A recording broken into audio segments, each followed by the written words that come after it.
Okay, so we are talking about Parkinson's law today, and that's not to be confused with Parkinson's disease. It's a whole different guy, so hopefully it'll be more exciting and maybe less depressing. Parkinson's law was kind of coined back in 1955 by a guy named Northcote Parkinson. But he said, work expands so as to fill the time available for its completion.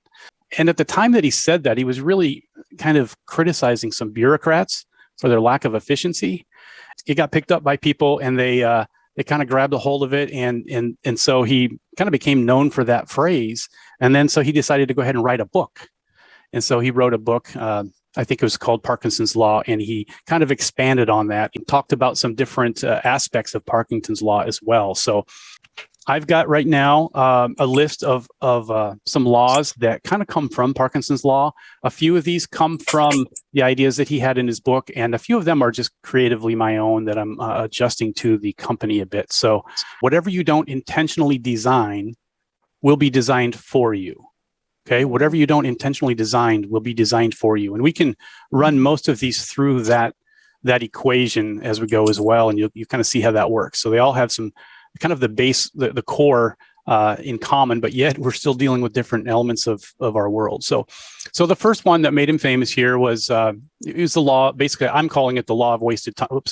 I'm calling it the law of wasted time. It states that work expands to fill the time available for its completion. So I'll bet this doesn't take a lot of explanation. It basically says if you've got a 2-hour project and you give yourself 5 hours to do it in, you're not going to work as hard, and you're going to stretch it out, and it's going to take 5 hours. You guys ever experienced that before? Mm-hmm. Yeah, we all have. Sometimes our days off are like that, right? Mm-hmm. but I think on your days off, it's okay, because that's what it's for. It's sometimes days off, or that's your rest time. So if you've got things to do, you can do it.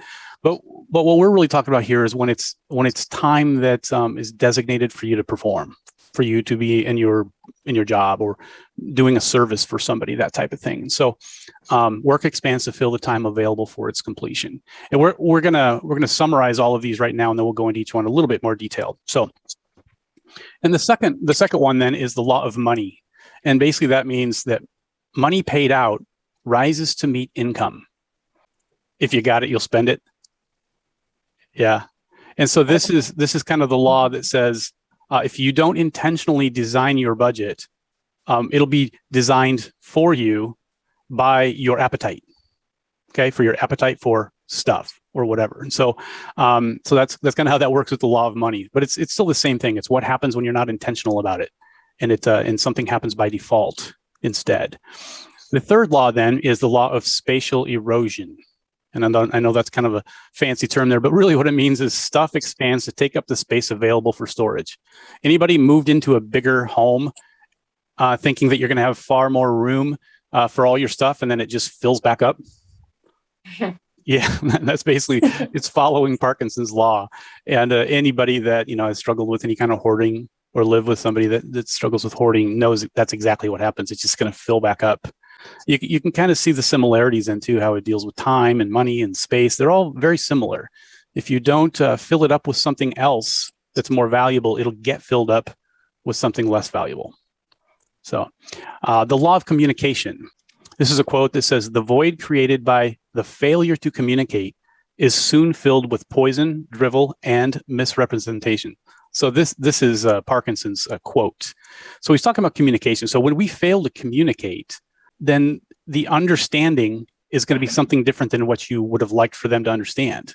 It's going to be filled with poison, drivel, or misrepresentation. And so whatever is supposed to be communicated that isn't is going to be replaced by something less desirable, right? So if you don't design what people hear, they're going to design what they understand instead of you. And number 5, the law of shared inefficiency. So this is the number of people in any working group tends to increase irrespective of the amount of work to be completed. Basically, what that means is if there's 5 of you working on a project, why not get 6? That way everybody else can do a little bit less, right?